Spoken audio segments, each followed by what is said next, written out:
Crunk was concerned about leaving in Mariota against Miami. Here's what Underwood had to say. Crunk has repeatedly mentioned Marcus's health to me. I think she actually spoke to Mike Mularkey, the Titans interim coach, about it this morning. I know she had talked to Ken about it and to Rustin Webster, the general manager. She's very concerned about making sure that we do everything that's necessary, including keeping him out of games in order to avoid making his current injuries any worse. Skip, should Whisenhunt's handling of Mariota played a role in his firing?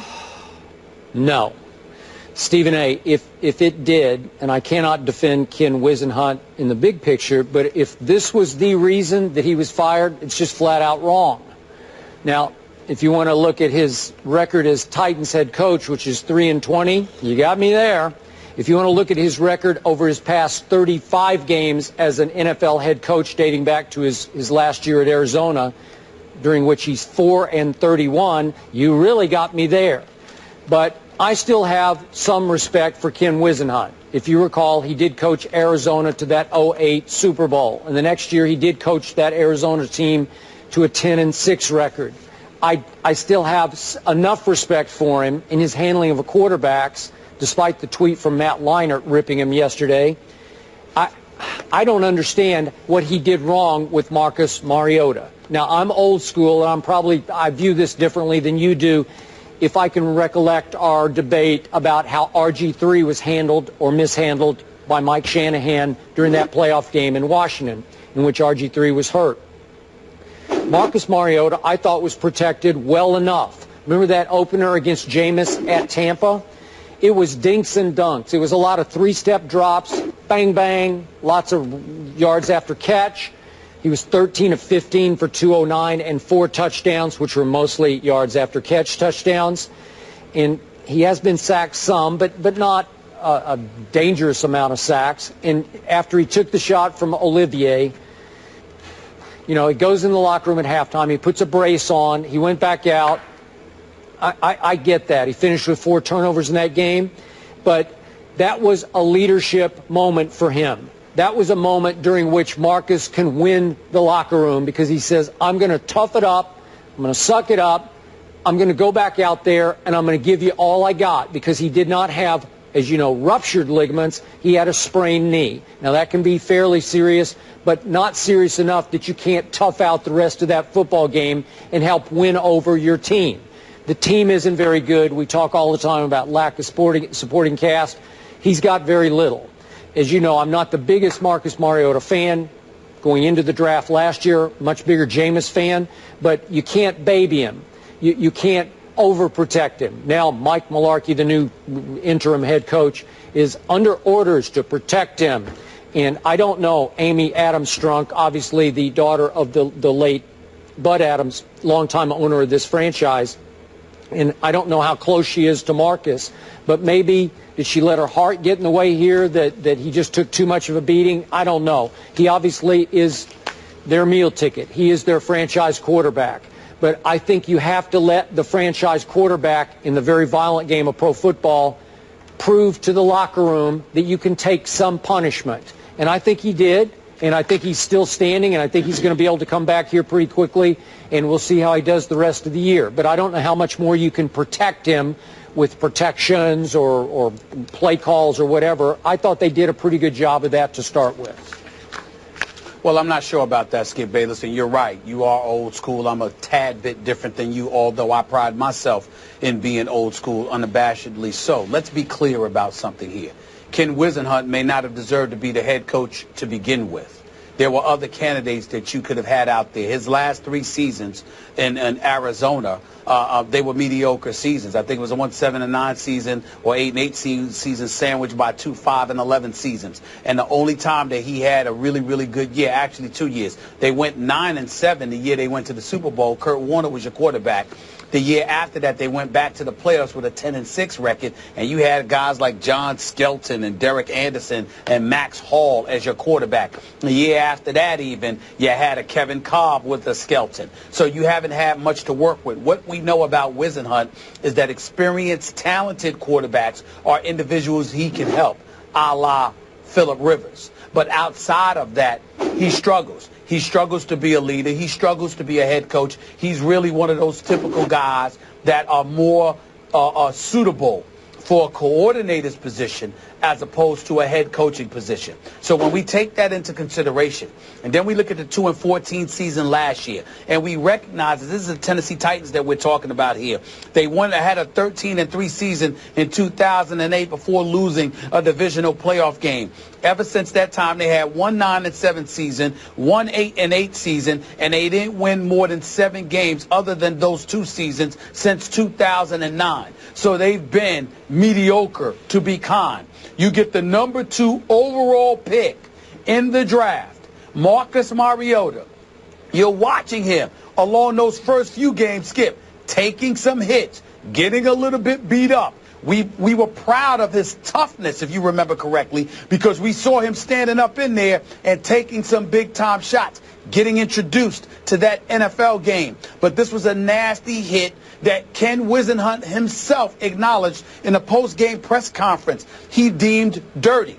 Well, if you deemed it dirty and it infuriated you to the point where your quarterback was hurt, considering the fact that he's the number 2 overall pick and you have an investment to protect, I'm thinking that Amy Adams Strunk was on the right course here when she's talking about leaning towards the side of caution, because it clearly is a marathon. It's not a sprint. We don't need instant results right now. What we need is somebody to build this franchise around, and let's not jeopardize him in his rookie campaign because we leave him in a particular game a little bit too long. Why bother with that? I think that makes perfect sense, especially when you're the owner, because you're thinking about the business investment. This is not some dude that's just having an effective game or is playing well for you. This is your franchise quarterback. This is the future you have staked your franchise on. He's not just somebody you need to play. He's somebody you need to market. And Ken Whisenhunt, seemingly being oblivious to that, I think errs on the side of irresponsible. To me, I'm not saying you deserve to be fired because of that. The 3-20 record in a year and a half, the 4-31 record over your last 35 games, the willingness that you, or the display that you put on that shows that maybe, just maybe, being a head coach ain't your thing. All of that plays a role in it, not just that one incident with Marcus Mariota. But if you're talking about a final straw, that's applicable. It was a final straw as far as I'm concerned. I had no problem if that is the ultimate final straw, the nail in the coffin. That can't be the only reason, but if that's the nail in the coffin, I have no problem with it whatsoever. Makes sense to me. So you're saying if the team doctor cleared Mariota at halftime to go back out with a brace on just to protect what could be a sprained knee, you would baby him to the point you'd say, no, I'm going to save you from yourself. We need to protect our young rookie franchise quarterback. I'm saying that for this team, yes. For this team in this situation, with the investment that they've made, with the struggles that they've had in desperately trying to find a quarterback, I'm saying you could have sat him out the rest of the game, and then after the game is over, you evaluate him accordingly. You evaluate him that week, and then whatever decision's made, the decision is made. But in the throes of that moment, you do not do that in that situation, because you understand, if you're Ken Whisenhunt, all that went into acquiring Marcus Mariota. You understand, Skip, that it's not just about winning or losing a particular week. It's about the business side of it and the bigger picture. He had a very micro perspective, not a macro perspective, and that's what ultimately, I believe, should have cost him his job. Okay, but if you told me that Marcus Mariota had already proven at that point he was going to make the Pro Bowl, that he was so good that he could help save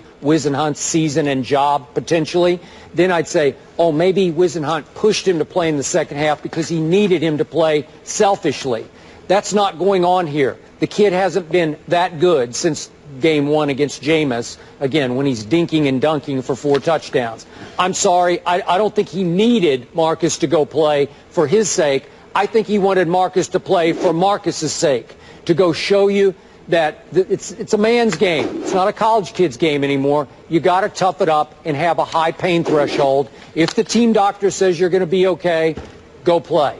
and that's what happened. Well, first of all, I think the thing that you're confusing here, Skip, is that in no way am I saying that he just threw Marcus Mariota to the wolves or whatever. I'm saying to you, he had a responsibility to take the bigger picture into consideration, not just for himself as a coach along with the players that he's coaching, but for the organization overall, because you know what you walked into when you took the job. You were lucky to get the head coaching job. When he landed the Tennessee job, all of us were sitting here saying, why him?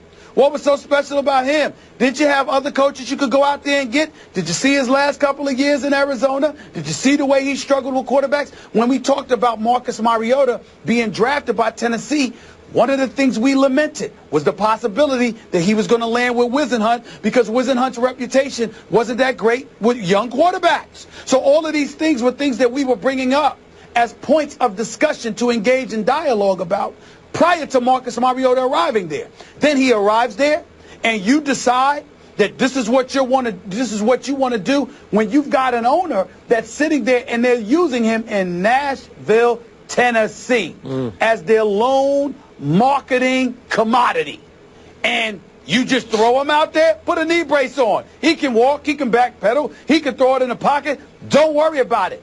I understand if you're Jay Cutler and you got an NFC Championship game on the line, but this early in this guy's career, this early in the season, you couldn't just wait and sit him out the rest of the game when you got Zach Mettenberger there and come back to him the next week. I would have been annoyed, too, if I was Amy Adams Strunk. I would have been annoyed with him. You know what?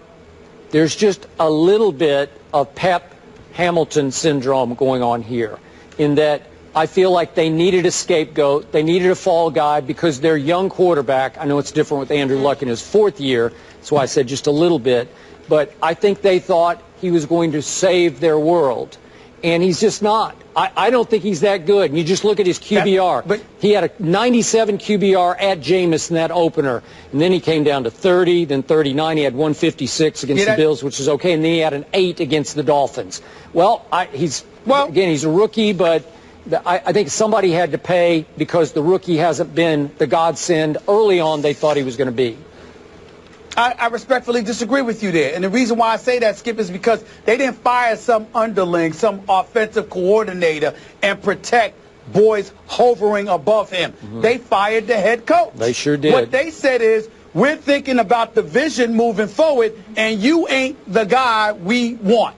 That's what they're saying. You got Indianapolis by getting rid of Chuck Pagano. If Grigson and Pagano is still there, if Chuck Pagano and Grigson are still there, what difference does it make? You can sit there and point the finger at Pep Hamilton all you want, but it doesn't make a bit of difference if you got those other two in place. In this case, you changed at the top, which means that everybody under him is not safe. So you sent the message. This is what we're trying to do. We're not satisfied with the leadership that we have here. And the buck is supposed to stop with you, so you're going. They ain't blaming on an offensive coordinator. They ain't fired a team doctor who evaluated Marcus Mariota. They got rid of the head coach, and that's who should have been gone. I have no problem with it. None.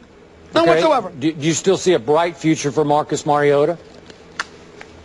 I think there's potential there. I like the way he looked against Buffalo, against Indy, even though he threw 2 interceptions. I'm just looking at some of his numbers right here. He completed 81% of his passes in week 1, 60 and above percent, 61, 65, and 63% of his passes the last 3 weeks that he had played.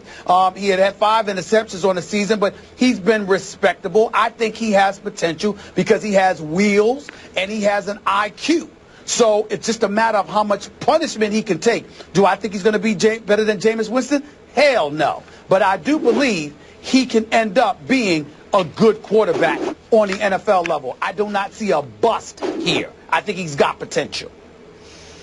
Right or wrong, we know what the NFL stands for, not for long. And when a team's 1-6, last in the AFC South, you know that somebody's going to be out. And we are not certain yet if Mariota will play this Sunday. They'll be looking for their second win of the season in New Orleans.